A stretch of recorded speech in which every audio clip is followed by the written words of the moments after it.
네, 안녕하세요. 815TV 첫 번째 그 방송이 있는 날입니다. 815TV 처음 들어보셨죠? 서울시하고 서울산업진흥원이 함께 모여서요. 정말 작은 기업들, 미래를 책임질 만한 815개의 작고 역동적인 기업들을 소개하기 위해서 이번에 815TV라는 브랜드로 방송을 만들게 됐습니다.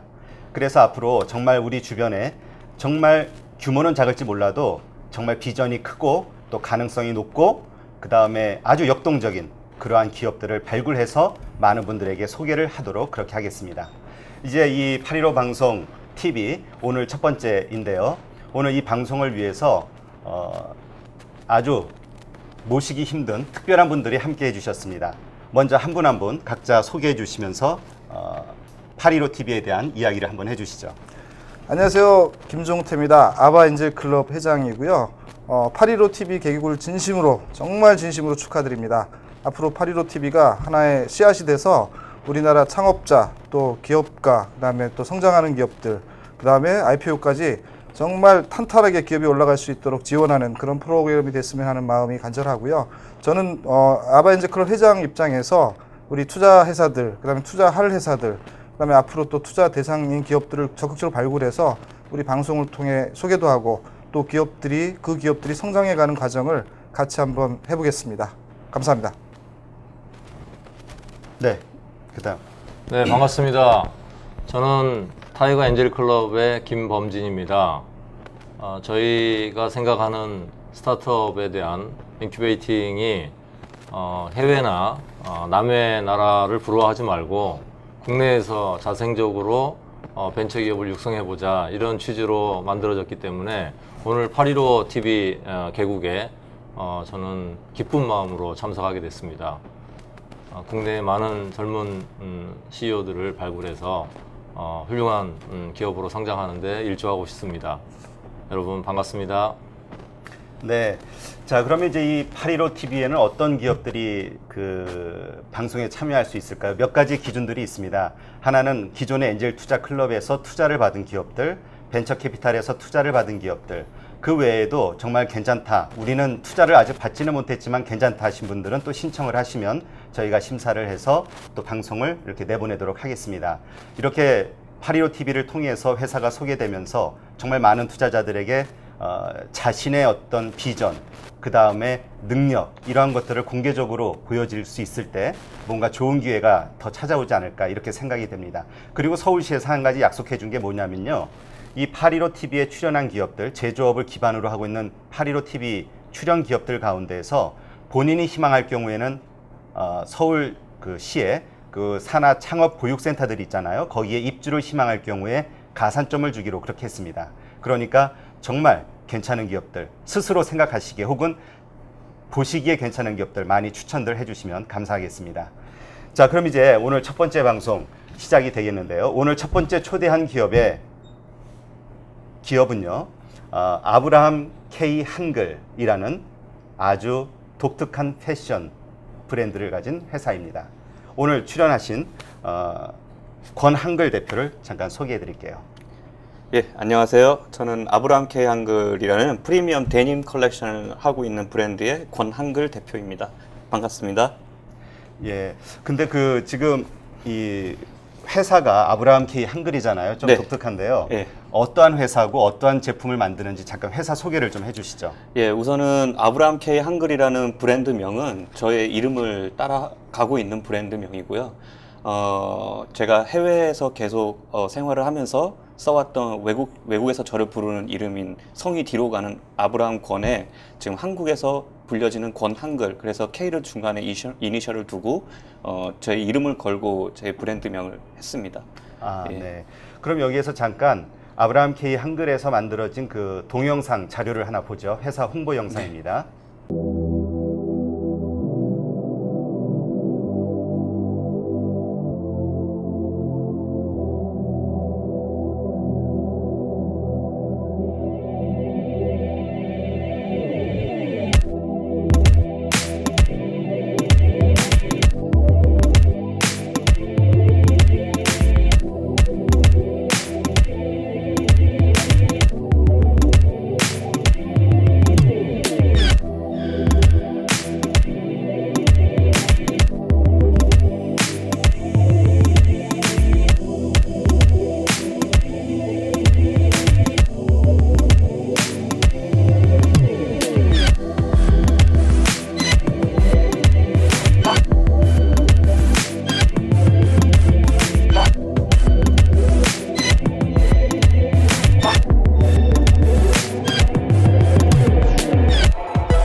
영상이 좀 독특한데 이게 어떤 네. 영상인지 좀 소개 좀 해주시죠. 본 영상은 지금 벌써 2시즌 전에 저희가 파리에서 발표한 컬렉션인데요. 지금 현재 지금 시즌인 봄 여름을 시장에 나오기 위해서 작년 봄 여름에 유럽에서 발표한 컬렉션이에요. 주제가 사실은 약데스라고 해가지고 그 나쁜 쪽의 그런 변태가 아닌 그런 파충류들의 변태 자체의 용어로 쓰이는 용어인데 저희 브랜드 컨셉 아이덴티티 자체가 인간이 갖고 있는 자기 안에 내면의 또 다른 보여지지 않는 그런 캐릭터들을 옷으로 표현하겠다는 컨셉을 갖고 있거든요. 그러면서 파충류들이 계속 탈피를 하면서 또 새로운 껍데기가 나오고 그런 모습을 이제 저희 브랜드 아이덴티티하고 결합을 시켜서 컬렉션을 보여준 거죠. 네. 예, 그렇군요. 자, 이제 먼저 이 아브라함 K 한글을 창업하고 경영하고 있는 이 권한글 대표에 대해서 네. 개인 캐릭터에 대해서 한번 우리가 집중적으로 먼저 파고드는 시간을 가져볼게요. 네. 네, 그럼 계속 아시죠? 말씀 나눌까요? 네. 제가 듣기로는 네. 아버님이 굉장히 권위적이셨던 예, 분인 그렇죠. 걸로 아는데 네. 특히 뭐 대기업 임원이시고 그래서 네. 경영학을 권하지 예. 이 천조가리나 만지는 디자이너에 대해서 극심한 반대가 심했던 걸로 아는데 예. 결국은 이제 디자이너 길을 걷고 있잖아요. 그렇게 된 어떤 스토리를 좀. 우선은 제가 디자이너가 되고 싶다는 생각은 중학교 3학년 때부터 했었어요. 그 중에서도 수많은 디자이너의 어떤 그룹 그 업무 중에 제가 옷을 좋아했고 그래서 패션 디자이너가 되는 게 꿈이었는데 집안 자체에서는 사실은 특히 아버님이 많은 반대를 하셨었죠. 그런데도 이제 어머니하고 서로 둘이서 이렇게 짜고 아버님 몰래 이제 미대를 준비를 했었어요. 하다가 이제 뭐 여러 가지 반대 때문에 영국으로 국제 경영학을 공부하러 이제 제 의도가 아닌 아버지의 그런 의지로 가게 됐었죠. 아버지는 처음부터 끝까지 계속 반대가 심하셨기 때문에 저는 그때 어떻게 선택의 여지가 없었고 또 한편으로는 제가 경험하지 못한 거를 억지로 계속 이거는 내가 해야겠습니다라고 우기는 것보다 또 그때 저 생각에는 혹시 아버지가 시키려고 하는 그 국제 경영학이라는 그 분야가 오히려 제가 직접 경험했을 때 저한테 잘 맞을 수도 있겠다는 생각을 좀 했었고 그래서 우선은 한번 해보자라고 갔는데 아니었죠. 예, 아니어서 군대로 도피 군대를 갔죠. 예. 그러니까 본인이 하고 싶은 거 하는 게 정말 예. 이제 좋다는 느낌이 드는데 그러니까 영국에서도 그렇고 네. 저 이태리에서도 그렇고 이게 패션 디자인 스쿨 패션 스쿨에서 그 수석 졸업을 두 군데 예, 했단 예. 말이에요. 그러면 이게 뭐 한 군데도 그런데 두 군데 다 그렇게 수석 졸업을 하려면 네. 과연 학교 생활을 어떻게 했을까 그런 좀 궁금증이 네. 들어요. 그래서 뭐 어떻게 학교 생활을 두 군데서 했는지 간단하게 소개 좀 부탁드려볼까요? 우선 저는 대학교는 영국에서 나왔고요. 대학교 졸업하고 나서 5년 동안 런던에서 이제 사회생활을 시작했죠. 디자이너로서 그 회사 직장 생활을 했었고요. 그러고 나서 대학원을 이제 이태리로 간 거고 그러면서 복수 전공으로 영국에 있는 대학원도 함께 했었던 건데 사실 대학교 생활은 나름 하고 싶던 것들을 이제 다시 하게끔 됐으니까 그 군대 갔다 와서 이제 다시 대학교를 영국으로 간 거고 그때 이제 패션 디자인을 이제 학사 학위를 따기 위해서 한 건데 드디어 내가 하고 싶은 거를 하게 됐으니 즐거웠어요. 즐거웠는데 그렇다고 해서 막 너무 거기에 미쳐서 열심히 하진 않았고요. 뭐 커리큘럼 따라가면서 남한테 뒤처지지 않을 정도만 했지 대학교 때는 그렇게 막 노출이 잘 되는 그런 친구는 아니었던 것 같아요. 대신 영국 친구들 그러니까 다문화권에서 온 여러 나라 친구들하고 또 열심히 놀았어요. 예, 열심히 놀고 또 열심히 또 할 때는 하고 그랬던 것 같고요. 대학교 졸업하고 나서 사회생활을 하면서 지금 현재 저의 아이템이 발굴이 된 거고요. 스스로 사회생활을 하면서 그 아이템을 이제 더 열심히 만들어 가겠다는 그 의지가 대학원에 반영이 되면서 거기서 좋은 결과가 나왔던 것 같습니다. 예.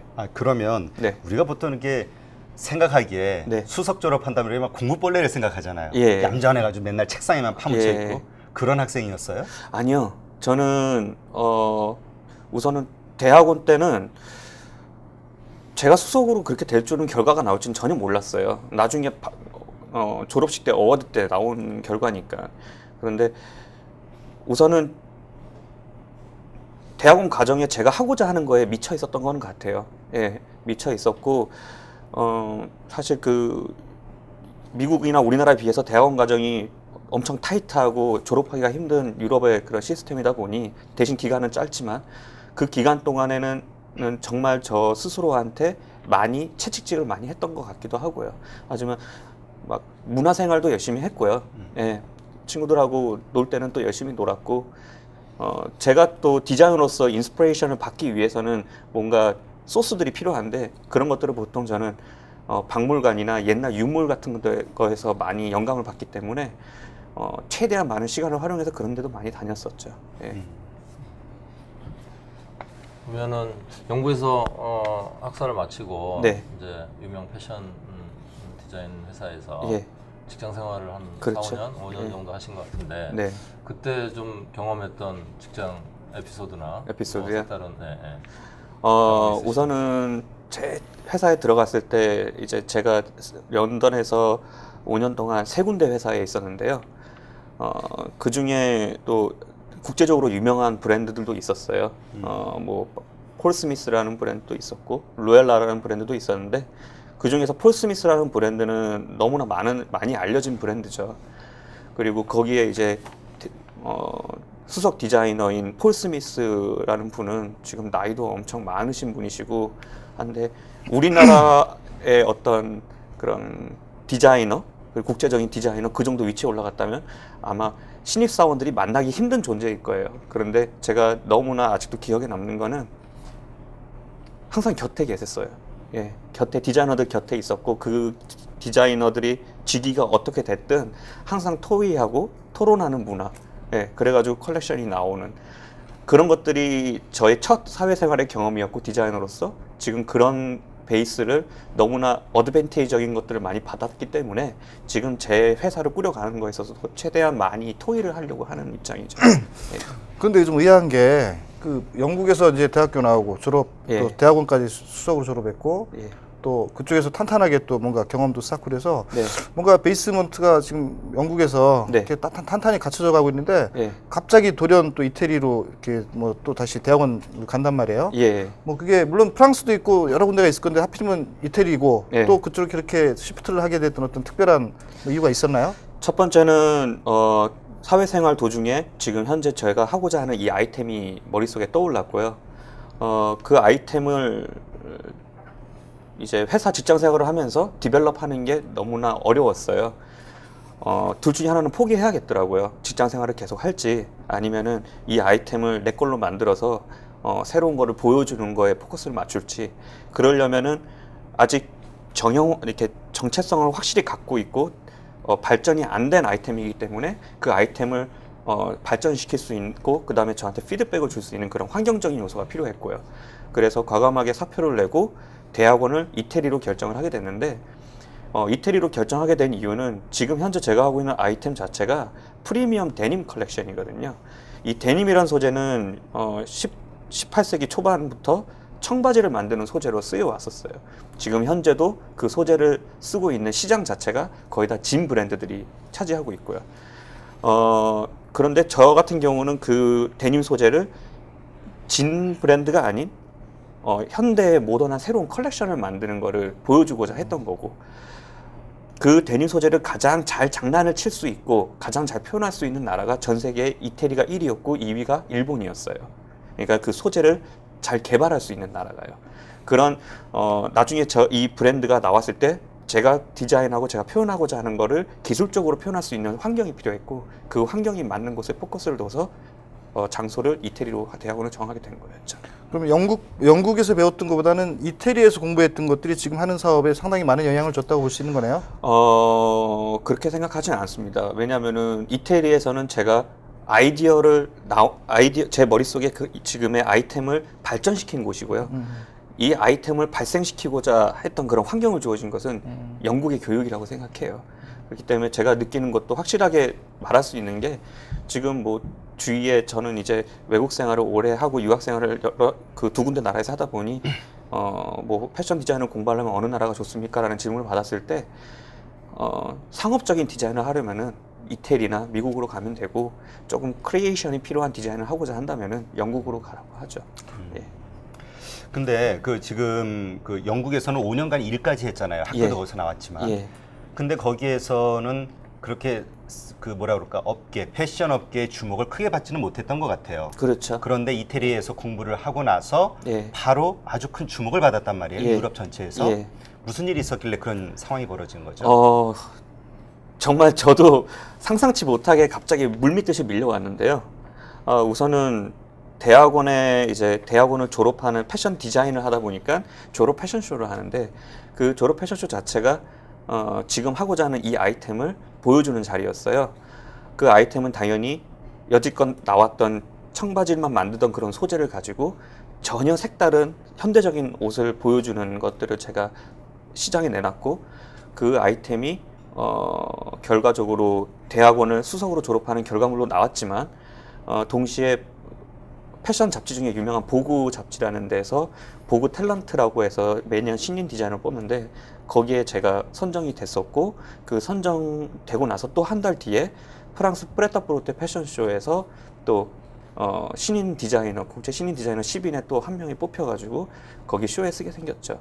그러면서 저 나름대로는 내가 지금 하고자 하는 거는 지극히 상업적인 디자인을 하면서도 새로운 것들을 보여주고자 하는데 패션 시장에 이 시장이 받아들일까 안 받아들일까가 사실은 많은 걱정이었는데 상업적인 매거진과 그 다음에 상업적인 쇼를 보여주고 있는 프레타포르테 쇼에서 선정되는 거는 저한테 사실은 엄청 큰 어드밴테이지였죠. 예. 그러면 지금 그렇게 나가고 여러 가지 보그지라든가 이런 쪽에서 선정이 되면서 네. 갑자기 뭐 달라진 상황의 변화가 있었나요? 우선은 제가 브랜드를 할 수 있게끔 저 스스로한테 먼저 이 시장이 받아들일 수 있는지 없는지에 대한 어떤 그런 필터링을 할 수 있는 기회였었고요. 그 기회는 곧 저한테 확신이 됐었고 그래서 추진을 할 수 있는 원동력이 됐었고요. 두 번째는 그 추진을 하는데 필요한 예를 들어서 공장 같은 거 그런 데에서도 저한테 스스로 찾아와서 스폰서십을 주겠다. 우리 공장하고 함께 하자 했던 공장이 생겼는데 그 공장 자체도 이태리에서 벌써 지금 3대째 진만 만들고 프리미엄 이상 등급의 옷을 생산하고 있는 그런 데 CEO가 직접 오셔서 자기가 도와줄 테니까 함께 하자라는 오퍼를 받게 되었고요. 그러면서 확신이 됐고 제 제품을 만들어 주겠다 하는 공장이 생겼고 이제는 스타트만 하면 되는 입장이었죠. 예. 그런데 왜 그쪽에서 시작하지 않고 예. 이제 한국으로 들어와서 창업을 했잖아요. 예. 언제 창업을 한 거죠? 창업은 2012년 말에 했습니다. 2012년 말에. 예. 뭐 특별한 계획이 있었나요?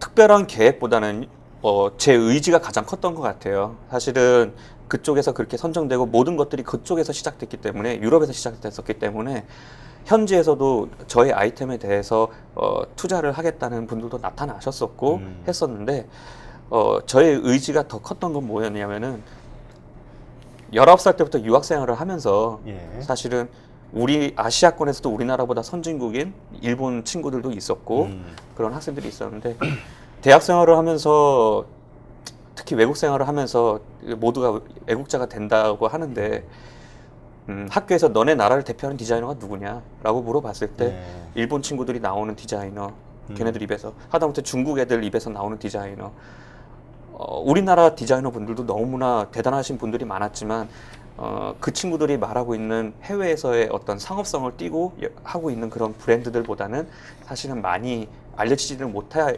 상태였죠. 그때 시절만 해도 삼성을 일본 브랜드라고 생각하고 있는 친구들이 더 많을 정도였으니까요.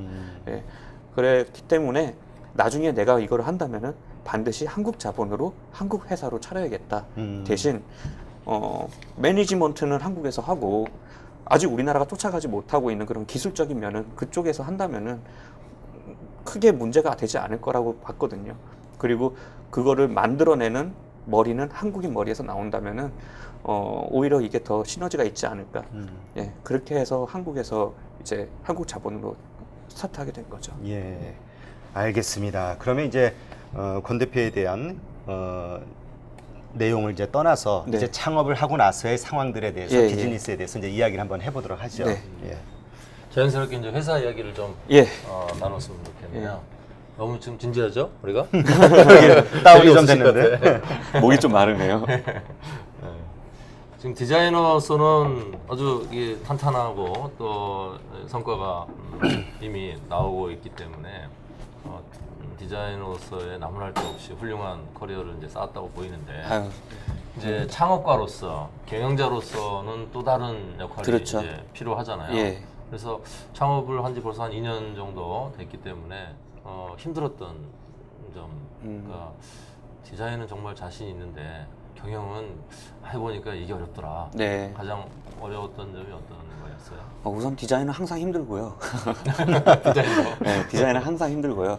경영적인 면은 당연히 제가 무지했던 부분을 손을 댄 거기 때문에 초반에 계속 맨땅에 헤딩하면서 배우면서 하는 입장이었고, 주위에 저하고 함께하고 있는 그런 저의 그 크루들이 너무나 잘 받쳐줬기 때문에 지금의 상황이 지금까지 잘 하고 있다고 생각이 되는 부분인데, 가장 힘들었던 부분은 어쨌든 제가 잘 모르는 분야에 대해서 회사는 스케줄대로 빨리빨리 움직여야 되는데 저의 어떤 지식적인 부분은 그거를 못 따라갔을 때 그때 이제 나오는 돌발 상황들, 그거를 빨리 대처하는 것도 사실은 그게 히스토리가 있으면은 가능할 텐데 그런 것들이 잘 안 됐을 때가 힘들었었던 부분이고요.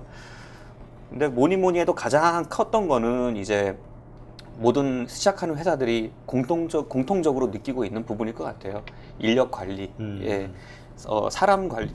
어쨌든 사람들이 함께하고 있는 사람들이 가장 탄탄해야지 회사가 버틸 수 있다고 보는데, 그런 것들에 대해서 이제 좀 내가 어떻게 하면은 이 친구들을 더 같이 단단하게 묶을 수 있을까, 이런 거에 대해서 고민을 지금도 많이 하고 있고 계속 해왔었던 것 같습니다. 구체적으로 이제 동료 창업가나 후배들을 위해서 네.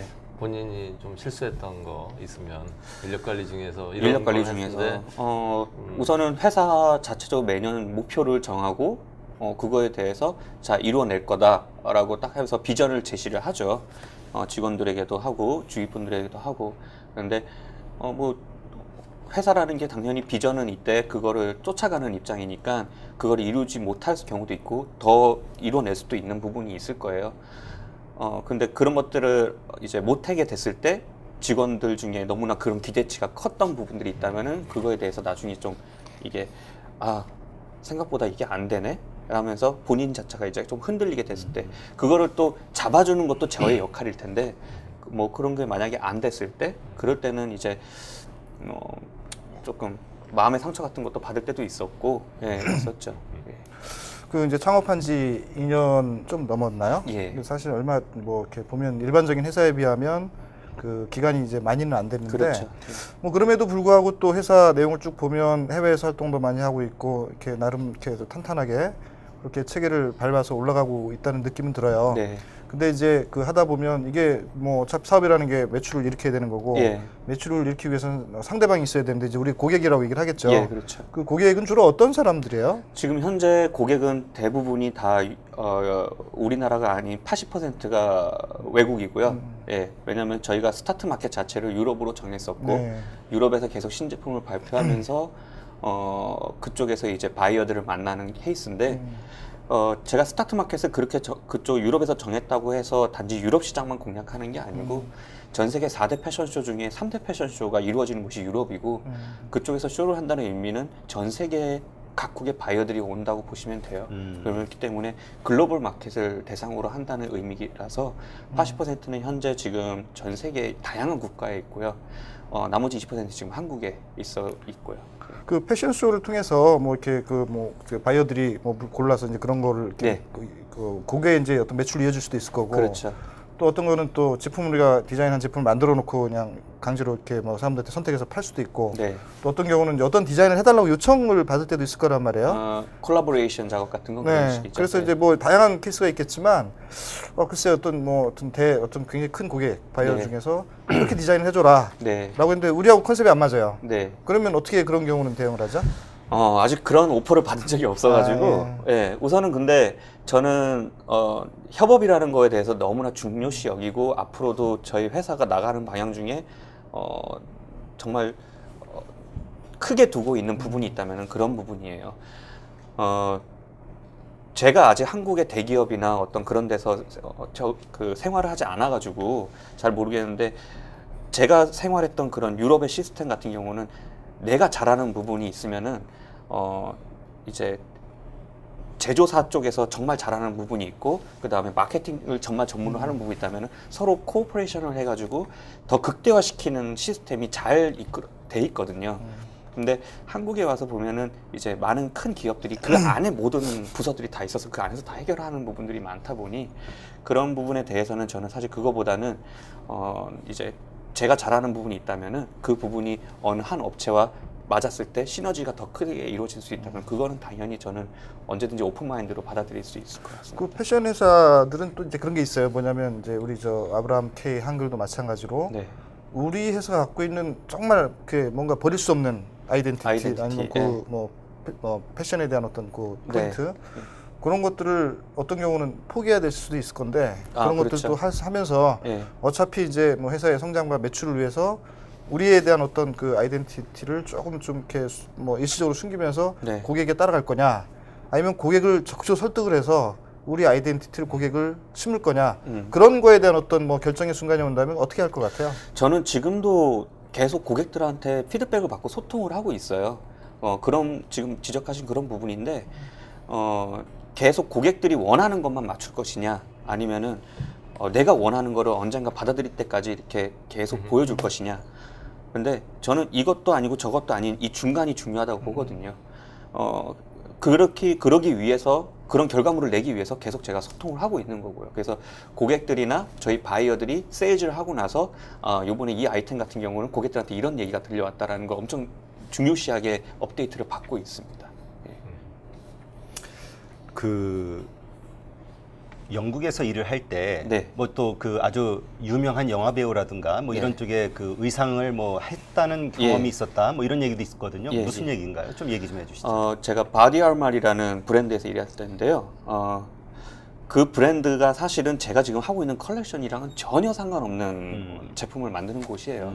거기는 제가 지금 하고 있는 브랜드 자체는 마켓 자체가 프리미엄 마켓인데, 그 브랜드가 하고 있는 마켓은 그냥 럭셔리도 아니고 슈퍼 럭셔리를 하고 있는 브랜드였어요. 그 제품 자체도 이브닝 드레스들. 그렇기 때문에 완전 고가의 익스클루시브하고, 그다음에 뭐 2개, 1개씩밖에 안 만드는 세상에 하나밖에 없는. 그렇게 해서 맞춤복이 강하고, 대상 마켓도 아랍권의 부호들을 대상. 대략 한 얼마씩 해요, 한 벌에? 드레스 한 벌에 보통 정말 싼 게 제가 본 게 한 700~800만 원이었던 것 같아요. 억수로 가서 해야 되고요. 억수로. 그러면 뭐 그 만들어서 판매를 했을 거 아니에요. 기억나는 고객이 있어요?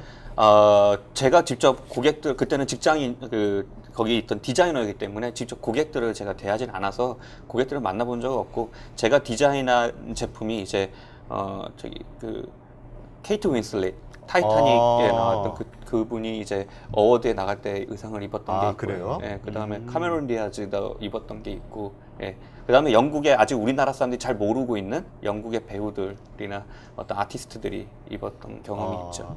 그럼 뭐 이렇게 일을 하다가 그때 뭐 케이트 윈슬렛이 입고 나갔던 거 내가 만든 거야 뭐 이렇게 얘기하는 게 비즈니스에 도움 안 돼요? 근데 그때 제가 그 분야에 제가 뛰어드는 거에 너무나 지극히 캐주얼과 그 다음에 모던한 현대 컬렉션을 하다가 순간에 제 머릿속에 떠올랐던 게, 내가 계속 이것만 하면은 너무나 정형화된 디자인을 하겠다. 한번 전혀 새로운 분야 쪽에 한번 경험을 해보자 라고 해서 그런 슈퍼 럭셔리, 그 중에서도 드레스를 하는 데를 갔던 거고요. 지금 하고 있는 부분이 사실은 다시 또 현대적인 컬렉션을 하고 있기 때문에 오히려 그거를 노출을 하지는 않죠. 왜냐면은 지금 현재 그런 옷들을 만들고 있지 않으니까요. 분야가 또 다르고. 그래요. 그래서 지금 이제 그렇게 다양한 경험을 갖고 있는데, 이제 아브라함 K 한글이라는 이 브랜드를 만들었단 말이죠. 어떤 브랜드로 소비자들에게 기억시키고 싶어요? 우선은 저희 브랜드가 보여주고자 하는 거, 시장에 당신들이 여태까지 입었던 청바지 소재로 이런 옷도 나올 수 있습니다. 신기하네. 근데 정말 현대적이다. 근데 이게 청바지 소재로 만든 거야? 와우. 이런 것들을 우선 보여주고 싶고요. 그런 것들이 계속 보이다 보면은 제2, 제3의 지금 여직 청바지 소재로 이런 식으로 하는 브랜드들이 나온다면은 저는 그게 더 좋은 시장 형성이라고 보기 때문에 계속 그런 브랜드들도 왔으면 좋겠고요. 예. 그러니까 쉽게 얘기해서 아브라함 K 한글에서 나오는 의류들은 네. 그러니까 청바지에 그 데님 소재가 꼭 들어가서 만들어진 무엇인가가 나온다는 얘기죠. 그렇죠. 예. 아, 그래서 매 컬렉션마다 계절에 따라서 지금의 현대 기술의 발달 때문에 이 청바지 소재가 온스라고 표현을 하는데요. 그 온스는 이제 그람이랑 똑같은 의미인데 예. 청바지를 만드는데 쓰이는 거는 A부터 C, 뭐 G까지 있다면은 뭐 A부터 C 정도밖에 안 써요. D 정도나. 그런데 지금 기술이 발달하면서 이 끝까지 다 있는 거죠. 너무나 얇기부터 어떻게 개발되어 있는지에서 다양하게. 하지만 청바지 만드는 브랜드에서는 얘네들이 필요가 없는 거예요. 저 같은 경우는 여기서부터 여 끝까지 다 사용을 하는데 계절에 따라서 봄, 여름에는 좀 얇은 데님 소재, 청바지 소재, 데님 소재에다가 시폰이나 뭐 이렇게 좀 정말 얇은 실크나 이런 것들을 다시 같이 믹스 매치를 하고 가을, 겨울에는 가죽하고 뭐 모피 소재나 뭐 이런 니트 소재 같은 것들을 또 데님하고 결합시켜서 믹스 매치하면서 하는데 보통 80%는 데님 소재가 이제 항상 들어가죠. 아까 동영상 보니까 그 젊은층 여성들의 뭐 이렇게 뭐 블라우스나 원피스 상의 네. 이런 쪽으로 많이 아까 제품을 콜렉션을 봤는데 예. 그게 데님하고는 뭐가 연관이 안 돼요. 그래서 혹시 그게 그거 좀 저게 설명해 주시나요? 다 데님이 들어가 있습니다. 아하. 예, 다 데님이 들어가 있고요. 지금 위에 셔츠 같은 경우도 지금 아까 보신 것들은 시폰이라는 소재하고 이제 데님 소재가 같이 섞인 거예요. 그래서 몇몇 부분은 패치웍으로 데님이 들어가고 그런 식으로 작업을 한 거죠. 예. 이제 두 분이 이해하신 것 같죠? 네. 저도 처음엔 너무 이해가 안 되더라고요. 생소해가지고. 지금 입고 있는 혹시 상의도 데님 소재인가요? 아니요, 이거는 이제 그냥 코튼 소재죠. 아, 예. 카튼으로? 예. 근데 데님이라는 소재 자체가 원래 모카에서 나오는 소재인데요. 모카에서 나오는 것도 등급이 쫙 있어가지고 우리가 와이셔츠 만드는 데는 사실 윗단계 정말 정제된 그런 코튼이고 데님은 당연히 투박하고 강한 그러니까, 게 있다 맞아요. 보니까 이 코튼을 더 많이 이렇게 두께감 있게 엮는 거죠. 예. 그렇게 해서 개발을 하는데 그런 개발을 처음부터 할 수 있는 기술력과 그리고 다양성을 갖고 있는 그런 환경이 있는 곳이 이태리하고 일본이고요. 예. 네, 아무리 좋은 제품이라도 결국은 팔려야 하잖아요. 네. 그래서 세계 시장이 뭐 넓다고는 하지만 네. 오히려 더 막막할 수도 있을 것 같은데. 그렇죠. 예. 그래서 마케팅 채널을 직접 또 다 판매는 못 할 거고. 그렇죠. 그래서 어떻게 생각을 하고 있었고 예. 또 그동안에 이제 개척한 채널들이 뭐가 있는지 좀 설명해 예. 주셨으면 좋겠어요. 지금 초반에 스타트할 때는 사실은 쇼에 쓴다는 것 자체가 너무나 컸었어요. 그리고 그 쇼 자체가 너무나 큰 쇼들이다 보니까 그거 자체만으로도 마케팅 효과를 극대화시킬 수 있었는데 이제 브랜드가 이제 쇼에 2번, 3번씩 나가면서 한계에 부딪히더라고요. 여기서 더 나아가야 되는데 그 시점에 아까 말씀드린 것처럼 저희가 못하는 부분들을 잘하는 패션 전문 에이전트들을 저희가 이제 같이 콜라보레이션 하게 됐죠. 그런 데는 이제 예를 들어서 중국만 전문으로 하고 있는 그런 에이전트들, 유럽 시장에서, 그리고 유럽만 전문으로 하고 있는 에이전트들, 그런 에이전트들은 자기들이 보유하고 있는 그 바이어의 데이터베이스들이 쫙 있기 때문에 저희 브랜드들을 바이어들한테 접근시키는 게 더 로직하고 더 논리적으로 잘 접근을 할 수가 있죠. 그래서 저번 컬렉션부터 지금 올 가을 겨울에 판매될 컬렉션부터는 사실 에이전트들의 역할이 너무나 컸었어요. 그래서 그런 에이전트들의 역할을 통해서 지금 사실 한국에 올 가을 겨울부터는 한국 시장에도 이제 본격적으로 진출하게 돼서 지금 현재 현대백화점에 들어가게 됐고 그 다음에 해운대에 있는 또 백화점에도 지금 들어가 있고 지금 다음 주에는 대구에 있는 대구백화점하고 또 미팅이 잡혀 있고요. 이런 식으로 된 것도 다 이제 에이전트들 역할들도 컸던 것 같습니다.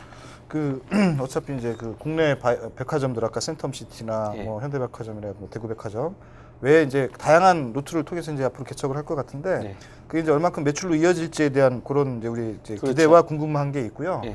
그다음에 또 하나는 어차피 지금 현재 회사의 어떤 그 전략이 국내보다는 해외 쪽을 좀 더 적극적으로 네. 지금 하려는 그런 전략을 가지고 있는 거로 이제 우리가 이해를 하고 있고 네. 그렇다면 해외 바이어들 에이전트들을 통하긴 하지만 실질적으로 해외 바이어들한테 이렇게 뭔가 좀 뭐 이렇게 주문이 온다든가 네. 아니면 뭐 앞으로의 어떤 그 뭐 수입 그러니까 그쪽에서 말하는 수입이나 네. 뭐 구매에 대한 어떤 의향을 이렇게 전해오는 뭐 그런 경우도 지금 있나요? 예, 지금 현재 가을 겨울 제품들이 생산이 맞춰가지고 지금 이제 딜리버리가 되고 있는 상황이에요. 그래서 어저께 같은 경우, 며칠 전 같은 경우도 이제 저희 프랑스에 있는 저희 고객들한테도 지금 배송이 됐는데 저희 쪽에서 50일 번지수가 50일인데 그거를 핸드라이팅으로 보다 보니까 잘못 보고 저희 직원이 스트리트로 적어가지고 지금 안 그래도 어저께 그저께 계속 추석 기간 동안에 EMS 프랑스 쪽 EMS에 연락해가지고 이거 50일로 바꿔달라고 하고 뭐 그러면서 지금 사실은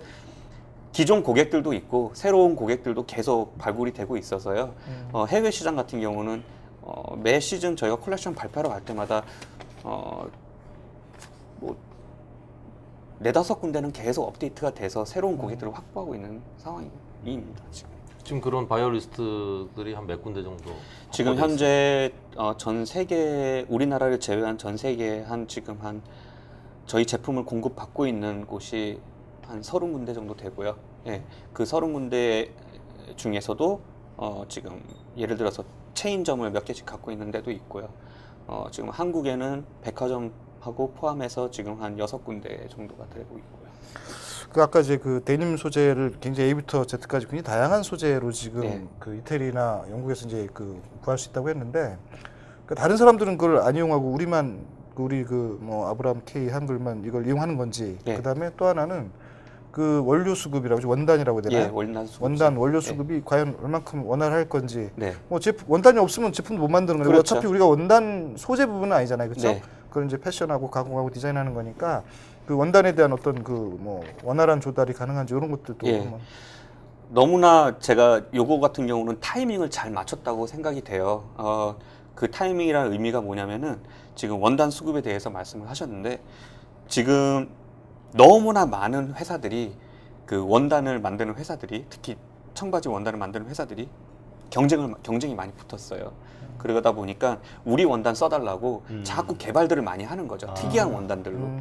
그런 시점에 저희 브랜드가 나오다 보니까 저 같은 입장에서는 너무나 다양한 원단들을 이제는 쉽게 공급을 받을 수 있는 입장이고 그런 회사들이 노리는 곳은 지금 현재 진을 만들고 있는 회사들한테 우리 요런 재밌는 원단들도 만들었으니까 한번 써봐라 라는 입장에서 하는 건데 사실은 쉽지가 않죠. 그런 데서. 그렇다고 해서 기술 개발을 멈추지는 않을 거예요. 왜냐면은 지금 현재 이 진 시장 자체가 점점 이제 새로운 특화된 원단들을 사용하려고 하는 쪽으로 흘러가고 있기 때문에 그거를 이제 단지 그들은 그런 원단을 써서 진을 계속 만드는 거고 저는 현대적인 컬렉션을 만드는 거라서 사실은 이게 잘 맞아 떨어졌다고 보기 때문에 원료 수급에 대해서는 아직까지 막 스트레스를 받고 그런 건 없는 것 같습니다.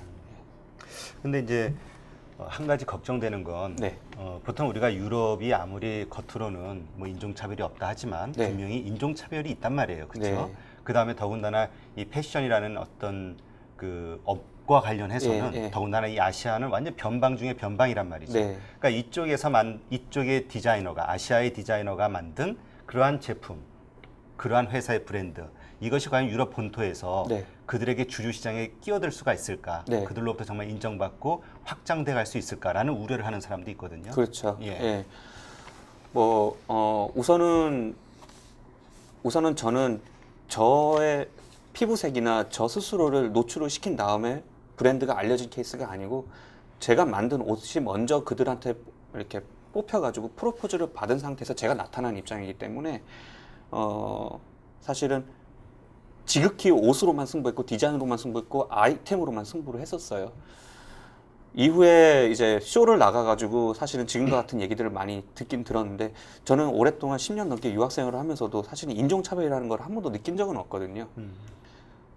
주위에 같이 유학생활 하던 동생들이나 그런 분들, 친구들은 한 번씩 인종차별 당했다 이런 식으로 얘기하는 친구도 있는데 저는 사실은 그래요. 제가 어떻게 행동하냐에 따라서 인종차별을 받는다고 생각해요. 예. 그리고 어느 나라를 다녀도 우리나라만큼 인종차별 심한 나라가 없는 것 같고요. 예. 그거는 예, 제가 어디 가서도 확실하게 얘기 드릴 수 있는데 우리나라가 좀 심한 것 같더라고요. 예. 오히려 그쪽에선 저는 인종차별을 한 번도 당한 적은 없는데 일로서 지금 나왔을 때 쇼를 하다가 이제 제가 나타나지 않는 입장에서 바이어들이 디자이너가 혹시 여기 와 있냐고 보고 싶다고 한번 만나보고 싶다고 해서 제가 나가면은 한 5명 만나면 한 3분 정도는 놀라세요. 아시아인인 줄 몰랐다고. 그러니까 제가 패션을 처음부터 접하고 공부하고 거기서 이제 생활하고 다시 또 아이템을 생산해내가지고 지금의 회사를 하는 데 있어서 어쨌든 밑거름이 된 곳이 그쪽 문화였고 그쪽의 그 교육 시스템을 봤던 사람이다 보니까 아무리 아시아인이라도 제가 만드는 옷들이 사실은 유럽 쪽의 감성을 띠고 있는 것 같더라고요.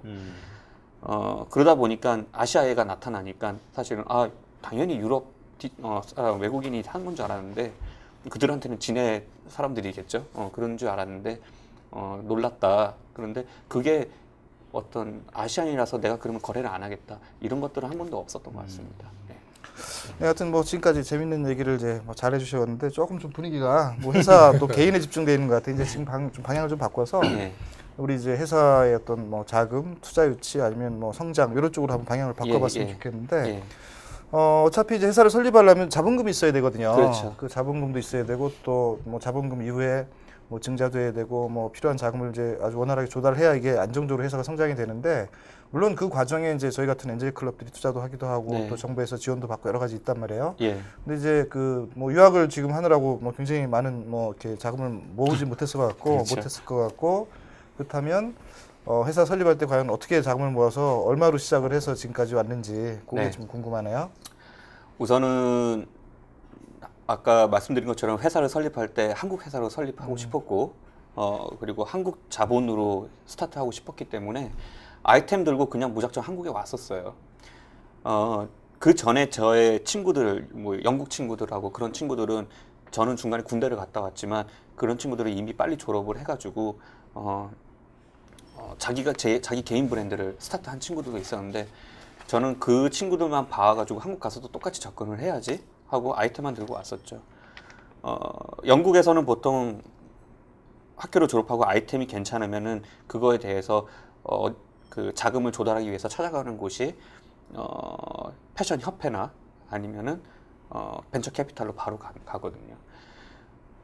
저도 역시나 한국 와가지고 우선은 패션 협회를 통하려고 했었는데 우리나라는 정말 작은 나라인데 패션 협회는 몇 개가 되더라고요. 그러니까 모든 나라, 뭐 미국도 그렇고 어떤 나라들도 다 협회는 딱 하나가 집중이 맞아요. 돼서 거기서 여러 가지 사업들을 확장을 하고 힘을 보태주고 이렇게 돼 있는데 한국에 왔더니 협회가 몇 개씩이나 되는 거예요. 어디를 찾아가야 될지도 모르겠고 몇 군데 찾아봤는데 그 협회 자체도 아직 그 정도의 프로그램 자체도 없는 것 같고 인큐베이팅 같은 프로그램들이 그래서 찾아간 곳이 벤처 캐피탈이었죠. 아이템만 하나만 들면 그러니까 무지했던 거예요. 원래라면은 그쪽으로 가면 되는 게 아닌데 인터넷을 쭉 찾아가지고 한국에 있는 벤처 캐피탈들을 쫙 주소를 뽑았어요. 그래서 다 메일링을 하고 찾아가서 프레젠테이션을 했는데 몇몇 분들은 그때 관심을 가지셔가지고 벤처 캐피탈 돈이 아닌 자기 개인 돈으로 우선은 스타트를 해보자라고 하시는 분도 계셨고 했었는데 모르겠어요. 제가 너무나 그때는 이런 투자금이나 이런 거에 대해서 지식이 많이 없는 상태였는데도 느낌이 이런 식으로 접근하면 안 되겠다라는 느낌을 받았었어요. 그게 단지 제가 어떤 지식이 있던 건 아니었고 그냥 뭔가 느낌이 이렇게 접근하면 안 되겠다.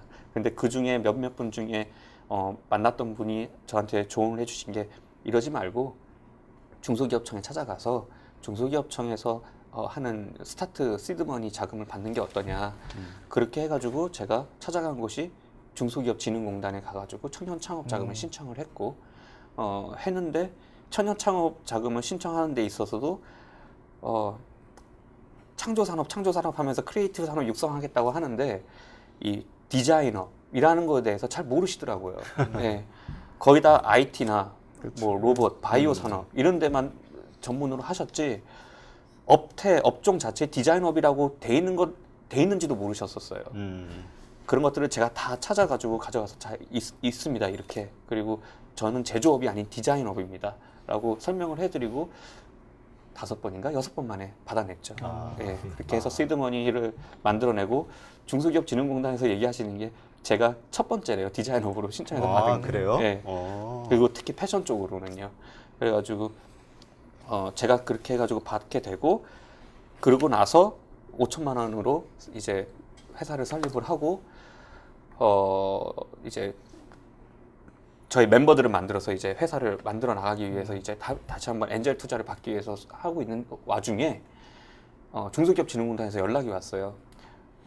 총 2012년도에 480개 회사인가 380개 회사인가를 청년 창업 자금을 지원을 해줬는데 그 중에 중소기업진흥공단이 뽑은 유망 있는 회사 15곳인가를 따로 뽑아가지고 연말에 한국의 벤처캐피탈 회사 사장분들하고 그 다음에 엔젤클럽 회장분들을 다 초대를 해서 금천구청에서 한 번 더 발표를 할 수 있는 그런 자리를 만들어줬어요. 그 자리에 다행히 이제 디자인 쪽 그리고 패션 쪽은 저밖에 없었고요. 가서 이렇게 발표를 했는데 그때 이제 타이거 컴퍼니의 김건희 대표님 만나고 하면서 엔젤클럽에서 투자도 받게 됐었죠. 네. 그러면 지금 그 엔젤 클럽을 통해서 이제 중소기업진흥공단에서 시드머니를 도움을 받았고 예. 그다음에 이제 엔젤 클럽에서 타이거 엔젤 클럽에서 이제 했잖아요. 예. 총 얼마를 투자 받았어요?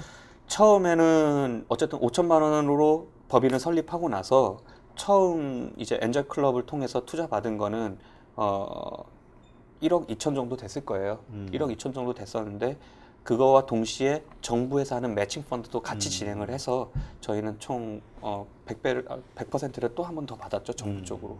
예, 그렇게 해가지고 1차 투자를 진행했고요.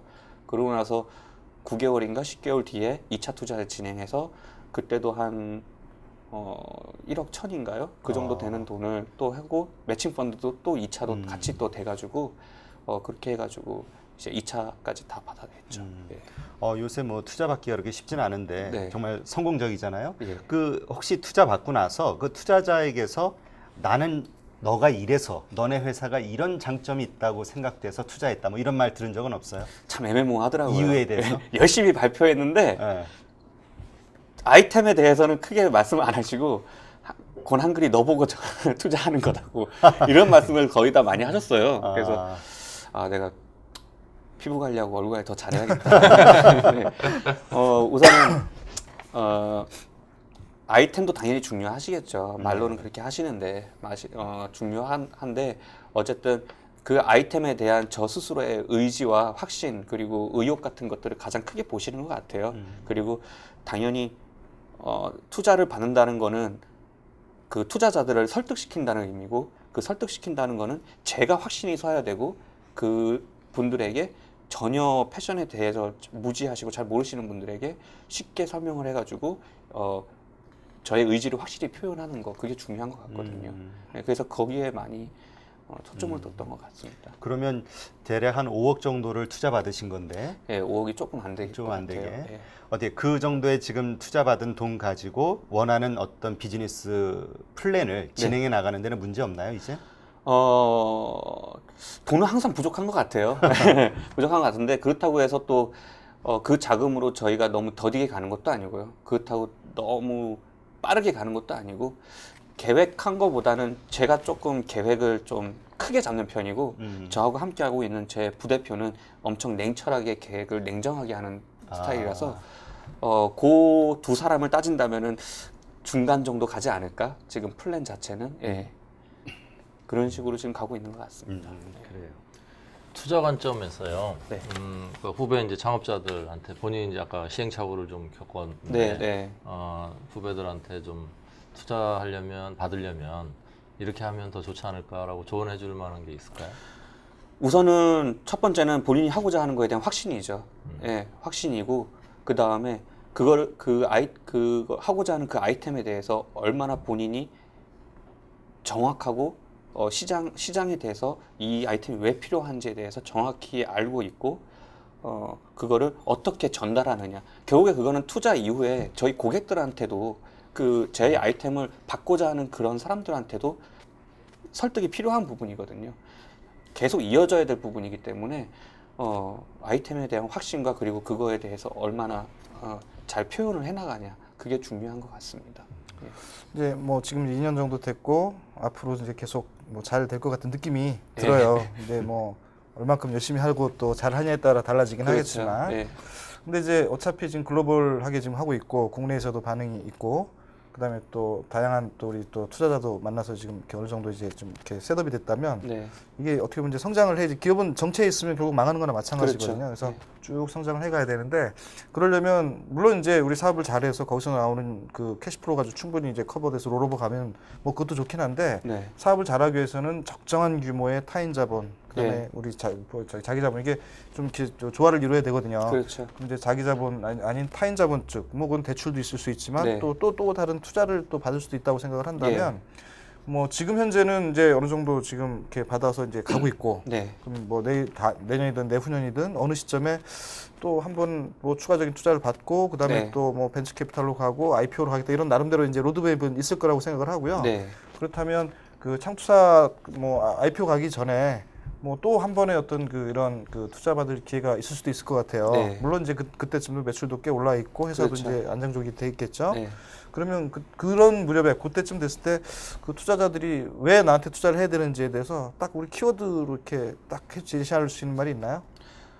그때 시점에요. 네. 우선은 제가 지금 계획하고 있는 거는 우선은 내년도 늦가을이나 겨울쯤에 BC를 진행을 할까 지금 생각 중에 있어요. 계획 중에 있는데 그 전에 한번 올 연말이나 그때쯤에 한번 한 번 더 개인 투자를 한번 받을 생각을 지금 갖고 있고요.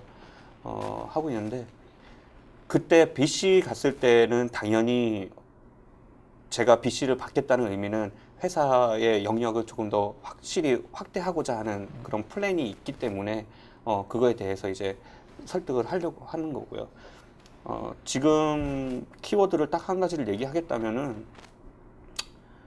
뭐 아직까지는 저희 같은 제품을 만들고 있는 회사가 없는 거고 그거에 대해서 지금 현재 저희가 고객들이나 매년 새 컬렉션을 발표했을 때 계속 고객층이 정체돼 있다면은 저희 바이어 수가 정체돼 있다면은 제가 PR을 못 하겠지만 지금 거의 뭐 항상 나갈 때마다 100% 이상은 고객이 그 전에 5명이었으면 요번에는 10명이 되고 그 다음에는 20명이 되고 이런 형태로 지금 계속 올라가고 있어가지고 결과적으로 그 그래프를 확실하게 보여드린다면은 그게 오히려 가장 강력한 것 같지 않을까라는 생각을 하고 있습니다. 그러니까 성장이라는 키워드네요. 네. 오케이.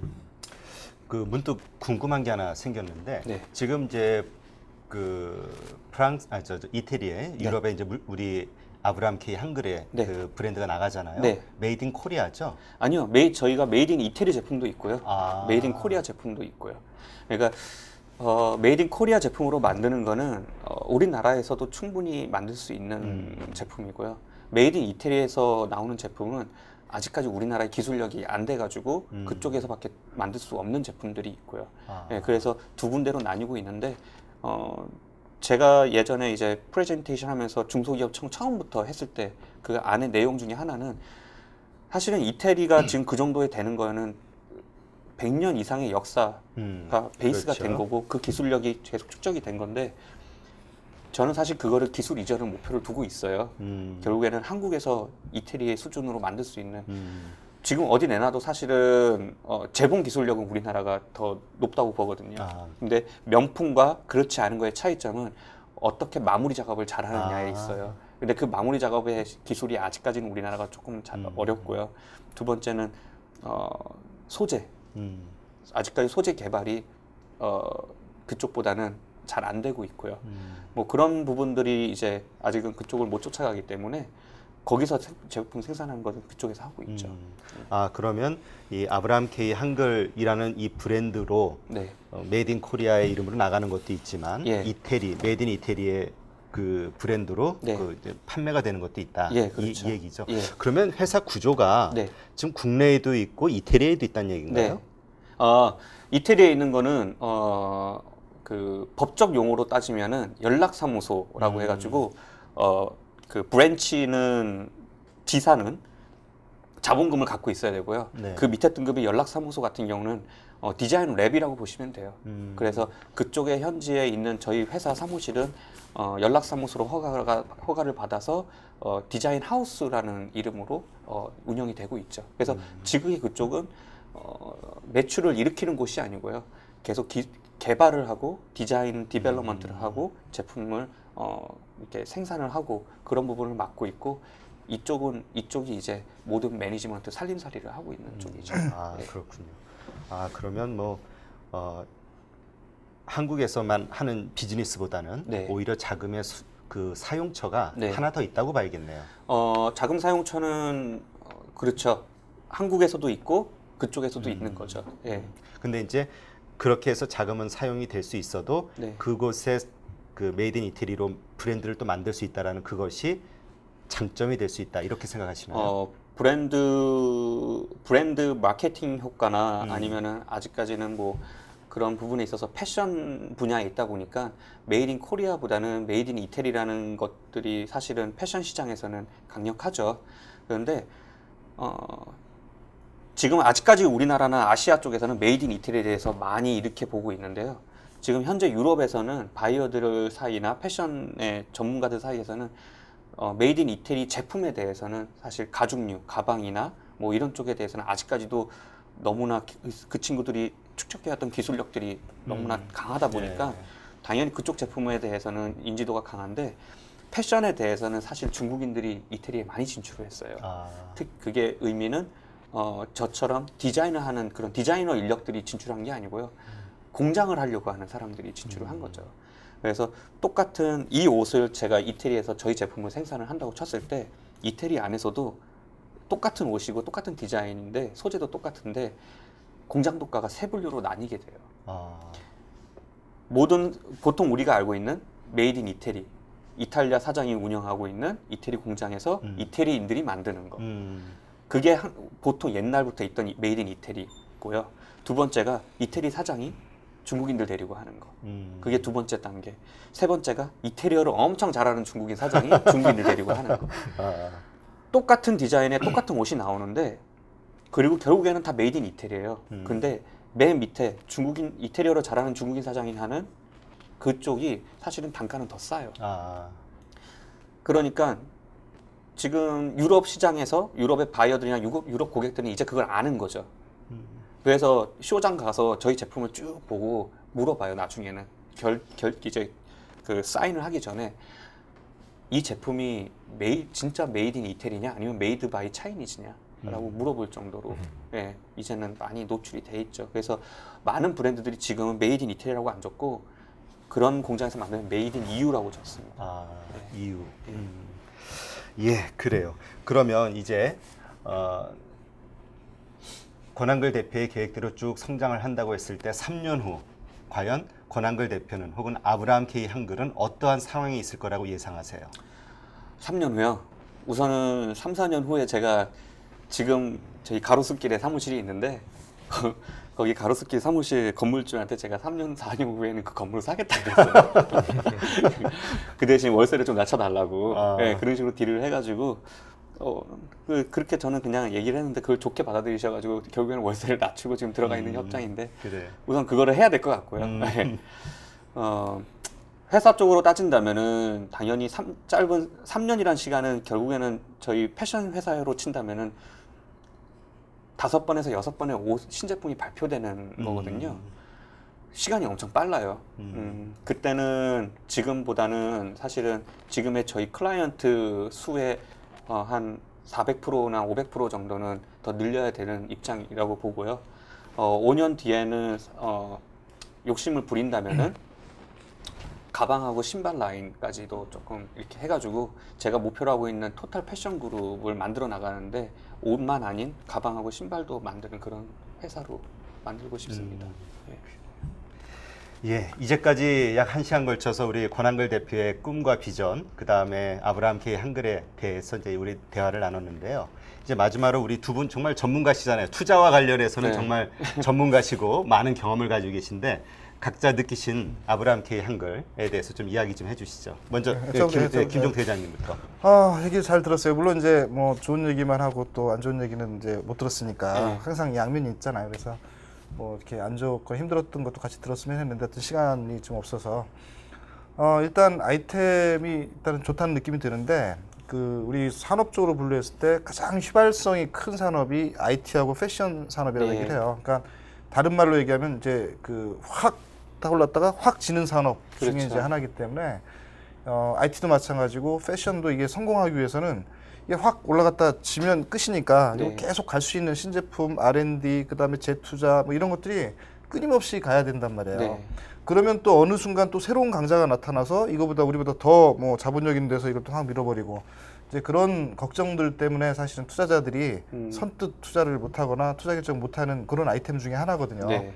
그래서 지금 해오고 하시는 걸로 보면 앞으로 잘 할 수 있을 거라 생각을 드는데 그런 부분에서 좀 더 신경 써야 될 것 같고요. 네. 그다음에 이제 또 하나는 뭐냐면 뭐 지금까지 잘해왔고 이제 잘 될 거라는 전제하에 이제 어느 정도 되면 이게 초심을 잃을 때가 많아요. 그렇죠. 그러니까 처음에 난 정말 이렇게 열심히 하고 이렇게 하려고 했었는데 그건 다 잊어버리고 이제 그 새로운 그 상황에서 물론 이제 긍정적으로 보면 또 굉장히 긍정적으로 보여지긴 하는데 반대편에서 보면 이게 또 방향이 완전히 그 투자자들이나 주변에서 응원하고 있는 사람들과는 또 다른 방향으로 가고 그런 것들이 회사의 긍정적인 요소보다는 부정적인 요소로 이렇게 그 될 수도 있을 걱정을 또 할 수도 있단 말이에요. 네.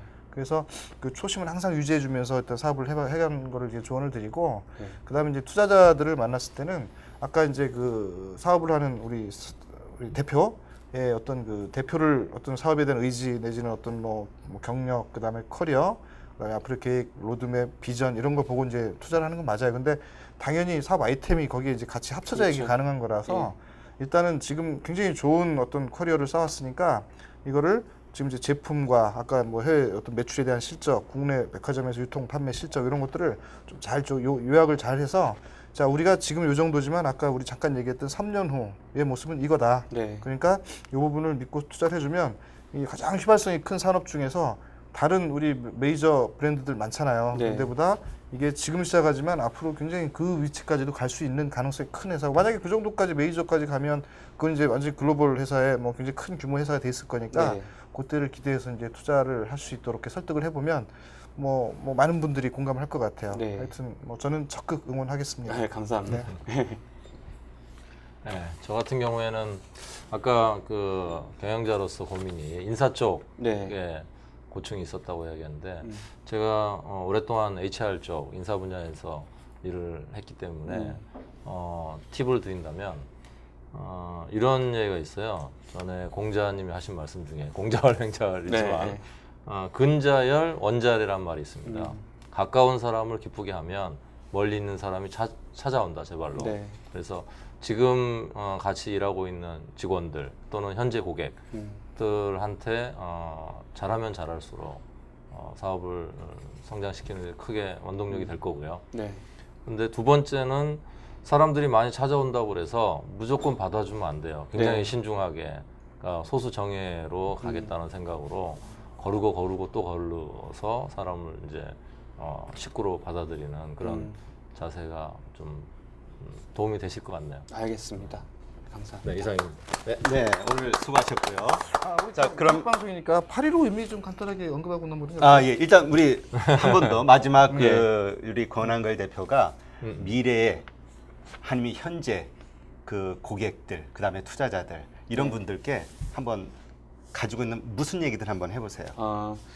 우선은 새로운 것들을 시도하려고 하고 있습니다. 예, 그리고 그 시도에 대해서 시장에서 받아들이고 있는 것 같고요. 그럼으로써 저는 많이 기쁜 상황이에요. 그런데 앞으로 더 많은 분들이 제가 하고자 하고 있는 지금의 이런 컬렉션을 많이들 경험하셨으면 좋겠고요. 그러면서 경쟁자들도 많이 나왔으면 좋겠고요. 그렇게 됨으로써 저도 성장할 수 있고 그런 패션 시장도 더 성장할 수 있다고 보거든요. 그래서 앞으로 열심히 저도 표현을 하고 열심히 노출을 하고 열심히 발표를 할 테니까 또 많은 분들이 더 이렇게 다양한 민족과 다양한 문화권의 사람들이 저희 컬렉션을 많이들 한번 경험해 봤으면 좋겠다는 생각이 들고요. 그 다음에 뭐 그런 분들이 많이 경험을 한다면은 당연히 회사는 성장할 수 있을 거고, 그랬을 때 회사가 더 한 번 더 스텝업을 하기 위해서 뭔가가 필요할 때는 그런 부분들을 투자자들한테 확실히 또 어필하면은 좋은 또 분들 만날 수 있지 않을까라는 생각도 하고 있습니다. 네. 아주 좋은 말씀 감사합니다. 앞으로 우리가 오늘 이렇게 우리가 뭐죠? 우리 815 TV의 첫 번째 게스트로 오셨단 말이에요. 영광입니다. 한 몇 년 후에 우리가 영광으로 생각할 날이 있겠죠. 그럼요. 제가 안 믿으시는데 믿습니다. 네, 그런 날이 오기를 해고 기대하겠습니다. 방송 한번 하시죠. 감사합니다. 네, 열심히 응원할게요. 예, 감사합니다. 네. 오늘 첫 번째 게스트 아브라함 K 한글 대표 권한글 대표를 모시고 오늘 1시간 동안 회사에 대해서 많은 이야기를 나눴습니다. 저희가 815 TV죠. 815 TV라는 브랜드로 이제 매주 1개 혹은 2개 기업을 이제 소개해드리게 되는데요. 815의 의미가 뭘까요? 광복절. 네, 광복절. 근데 또 그렇게 되면 나이가 좀 티나시는데. 광복동이. 네, 815가 가지고 있는 의미가 낡은 질서 혹은 과거의 어떤 관습을 깨트리고 새로운 질서에 도전하는 시발점이라는 의미가 있다고 저는 생각을 합니다. 근데 이제 너무 많은 분들이 식상해 하시더라고요. 그래서 아주 심플하게 정말 미래를 책임질 815개의 싱싱한, 위험해 보이지만 그러나 싱싱하고 가능성 있어 보이는 그런 기업들을 발굴해서 많은 분들에게 소개하고자 그래서 만들어진 게 바로 이 815 TV입니다. 그래서 정말 여러 엔젤, 오늘 우리 타이거 엔젤 클럽, 그 다음에 아바 엔젤 클럽 회장님들도 나오셨지만 또 그 외 많은 엔젤 클럽들에서도 기존에 투자한 기업들, 그리고 추천해 주실 만한 기업들 전부 이렇게 해주시면 저희가 잘 선별을 해서 뭐라 그럴까요? 정말 많은 분들에게 좋은 이미지로 소개될 수 있게끔, 그렇다고 해서 저희가 막 포장해 드리진 않아요. 단지 그들이 가지고 있는 장점, 그 다음에 가능성을 최대한 리스크와 함께 많은 분들께 보여드리는 그러한 노력을 하도록 하겠습니다. 회장님도 한 말씀 하시죠. 네, 아까 처음에 시작할 때 말씀드렸지만 815 TV가 저는 광복절 관련된 건 줄 알았어요. 근데 815개 회사를 저희가 이제 앞으로 소개를 할 계획을 갖고 있다고 이제 알게 됐는데, 오늘 한개를 했으니까 지금부터 이제 814개를 위해서 열심히 뛰겠습니다. 하여튼 여러분들도 적극 응원해 주시고요. 그 다음에 또 여기서 나와서 또 이렇게 발표하고 이렇게 얘기 나눴던 기업들이 나중에 잘 되면 조금 아까 얘기했듯이 또 우리는 해고 방송도 참여할 수 있도록 기회를 또 가질 수 있을 것도 같고요. 하여튼 오늘 수고들 많이 하셨고, 우리 815 TV가 정말 잘 됐으면 하는 마음이 간절합니다. 네. 저도 한번 하시죠. 마지막. 네, 원대한 꿈으로 시작한 815 TV 3주년, 5주년에 다시 또 뵐 수 있기를 희망해 봅니다. 네, 감사합니다. 네, 수고하셨습니다. 네, 수고하셨습니다. 수고하셨습니다.